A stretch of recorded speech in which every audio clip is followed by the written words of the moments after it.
এই যে sweet cute হাঁসের বাচ্চাগুলো দেখছো, এগুলো হচ্ছে চায়না হাঁসের বাচ্চা। আজ ওদের বয়স 12 থেকে 13 দিন। আজকে ওদের জীবনের একটি বিশেষ দিন, কারণ জন্মের পর এই প্রথম ওদের গোসল করানো হবে।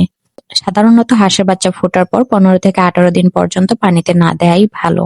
ছোট বাচ্চাদের ঠান্ডা লেগে যাওয়ার আশঙ্কা থাকে। এগুলো আমি জানতাম না, এগুলো জেনেছি ভিডিও দেখে। তাই এতদিন ওদের গোসল করানো হয়নি। তবে খাবার খেতে খেতে ওরা বেশ ময়লা হয়ে গিয়েছিল, তাই প্রথমবারের মতো আজকে ওদের পানিতে নামাবো। সকালে ঘুম থেকে উঠে ওদের বাসা থেকে বের করলাম। সারা রাত থাকার কারণে বাসাটা কিছু নোংরা হয়ে গিয়েছিল, আর খাবারও শেষ হয়ে গিয়েছিল। মাটিতে নামানোর সঙ্গে সঙ্গে ওরা দৌড়াদৌড়ি শুরু করে দিল। বেডরুম, ডাইনিং, কিচেন সব জায়গায় ঘুরে বেরিয়ে যেন নিজেদের সকালের ব্যায়ামটা সেরে নিল। এরপর ওদের নিয়ে চলে গেলাম ছাদে। প্রথমবার ছাদে উঠেছে বলে আগে ওদেরকে ফুল গাছগুলোর সঙ্গে পরিচয় করিয়ে দিলাম। মনে হলো রঙিন ফুলগুলো যেন নতুন অতিথিদের স্বাগত জানাচ্ছে। গোসল করানোর জন্য একটি গামলা নিয়ে তাতে পানি ভরে প্রস্তুত করলাম। তারপর একে একে বাচ্চাগুলোকে পানিতে ছেড়ে দিলাম। পানিতে নামার সঙ্গে সঙ্গেই ওরা সাঁতার কাটা শুরু করে দিল।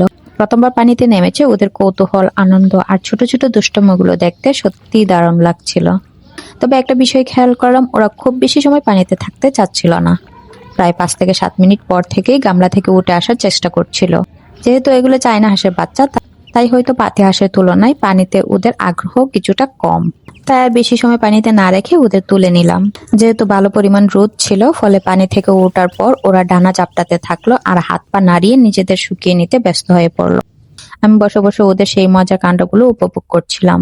প্রায় 20 থেকে 25 মিনিট পর ওদের শরীর পুরোপুরি যখন শুকিয়ে গেল, তখন ওদের নিয়ে ফিরে এলাম বাসায়। যেহেতু ওরা গোসল করেছে, তাই ওদের জন্য পরিষ্কার ও শুকনো বিছানার ব্যবস্থা করলাম। পুরোনো কাপড় সরিয়ে নতুন কাপড় বিছিয়ে দিলাম এবং ওদের ঘরটাও ভালোভাবে পরিষ্কার করে নিলাম। বাচ্চা ফোটার পর প্রথম 1 মাস একটু বেশিই যত্নের প্রয়োজন হয়, না হলে ঠান্ডা লাগা সহ বিভিন্ন সমস্যা পড়ার সম্ভাবনা থাকে।